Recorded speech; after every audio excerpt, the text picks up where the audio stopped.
intentional for you? I don't know. Why don't we hear from Thomas Frank? Because I think he has very strong opinions on this. Here is Thomas Frank. You think you should have played the last 15 minutes against 10 men? Yes.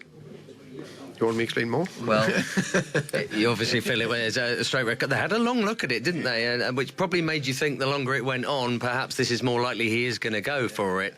I think, as I understand the rules, if you swing your arm to want to hit someone, either if you hit the person or not, it's a red card. So, as I understand it, it's a red card. And have they had any further clarity on that after the match? No, they haven't seen it yet, so, yeah.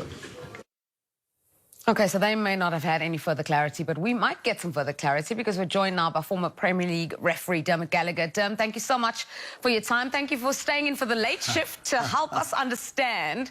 The panel seems to think that that should have been a red card. Thomas Frank seems to think it should have been a red card. What's your expert opinion? I think a lot of people think it's a red card, Jules, and I think a lot of people will probably side the other way. It's just an extraordinary incident, one I've never seen. I can't remember seeing anything like it. You know, he swings his arm. You look where the referee is. He's got the perfect view. He sees it. He whistles. It's almost if he reaches for his pocket. If you look, he doesn't send him off. It goes to VAR, and the VAR. Obviously, I've got the feedback from the VAR, and I heard, and they said they felt he swung his arm, but he's so far away from the player that he hasn't made contact. So they've given the benefit of the doubt. They can't recommend a yellow card, so he ends up on the field of play, no red card. What I would say, Jules, he is so lucky. You know, he's almost had a Christmas present, hasn't he? Because he must have expected to get sent off.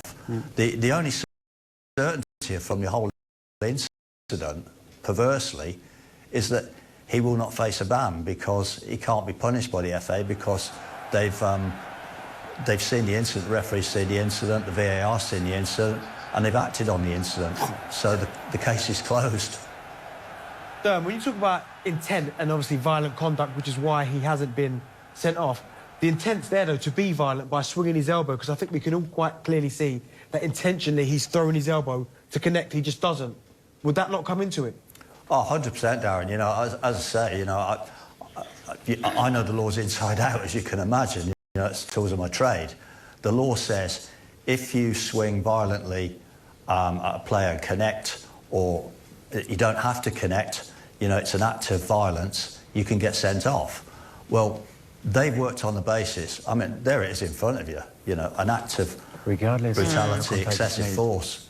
I mean, it's just so extraordinary, Darren, honestly. You see it, and I mean, like Manny said, he's looked at it about 10 times. I've looked at it about 10 times because I still can't believe a player has done that on the field. It's extraordinary. But I feel he's got massively lucky because if the referee had sent him off, the VAR wouldn't be doing like the Rodriguez tackle yesterday and clamouring to get him brought back. There's no doubt about that. So I think it goes back to the VAR looking and thinking, well, he's missed him by this kind of distance. Therefore, they've given the benefit of the doubt. But as I said, I can only use that word lucky because he really is very, very lucky. Yeah, extremely lucky, because could you just repeat that he won't face a retrospective action or ban because of this? Yeah, I mean, as I say, Jules, people have their opinions, there's no doubt about that, but the one certainty is the FA will not ban him because the FA can only act if it's unseen. Well, the referee's seen it, he hasn't acted on it, or he's acted on it by not taking action. The VAR has looked at it and said to the referee, we don't think it's a red card offence. So they've made their decision, so it's case closed.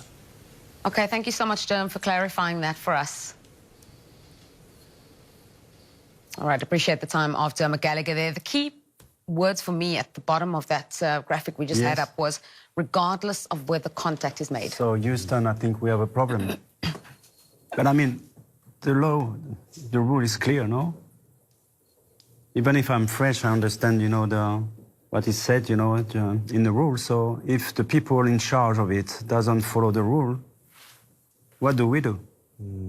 Yeah, well, that's it for the drama in match week 18.